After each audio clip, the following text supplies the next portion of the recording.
ఈ ఫిబ్రవరి 15వ తారీఖు అనగా మహాశివరాత్రి పర్వదినం. ఈ మహాశివరాత్రి పర్వదిన సందర్భంగా మిథున రాశి వాళ్ళకి అద్భుతంగా ఉండబోతుంది.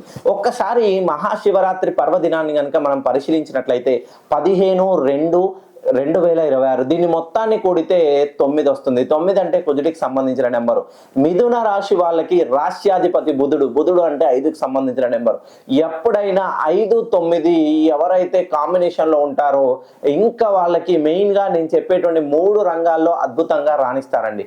ఎవరైతే చదువులు విదేశాలకు వెళ్ళి చదవాలనే ఆలోచనలో ఉన్నవాళ్ళు, విదేశాల్లో చదువులు అయిపోయి ఉద్యోగం కోసం వేచి చూస్తున్న వాళ్ళు, విదేశంలో అనూహ్యంగా ఉద్యోగం కోల్పోయి నూతన ఉద్యోగం కోసం స్థాన మార్పిడి కోసం వేచి చూస్తున్న వాళ్ళు, మెయిన్ గా రెండో విషయం వచ్చేసి వ్యాపారాలు చేయాలనుకుంటున్న వాళ్ళు, వ్యాపారంలో నష్టాలు చవి చూస్తున్న వాళ్ళు, రియల్ ఎస్టేట్ రంగంలో కానీ, బ్యాంకింగ్ రంగంలో కానీ, ట్రాన్స్పోర్ట్లో కానీ, హోటల్స్లో కానీ చిరు వ్యాపారాలు చేస్తున్న వాళ్ళు, మీ వ్యాపారాలు మందకోడిగా ఉంటే మీరు మిథున రాశిలో జన్మించినట్లయితే ఈ మహాశివరాత్రి పర్వదినం నుండి మీరు రాసి పెట్టుకోండి.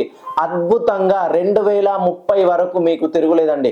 ఖచ్చితంగా మీరు ఇప్పటి వరకు మీ జీవితంలో సంపాదించిన సంపాదనకు 100 రెట్లు ఎక్కువగా సంపాదిస్తారు.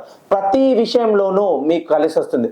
ఒక్కసారి మీరు మిథున రాశిలో జన్మించినట్లయితే మీ పేరులోని ఒక్కసారి దోషాన్ని సవరించుకోండి. ఎందుకనంటే ఒక ధాన్యాన్ని నిలువ చేయాలంటే ఆ బస్తాకి చిల్లు ఉంటే ఆ చిల్లు గుండా ధాన్యం మొత్తం వెళ్ళిపోతుంది.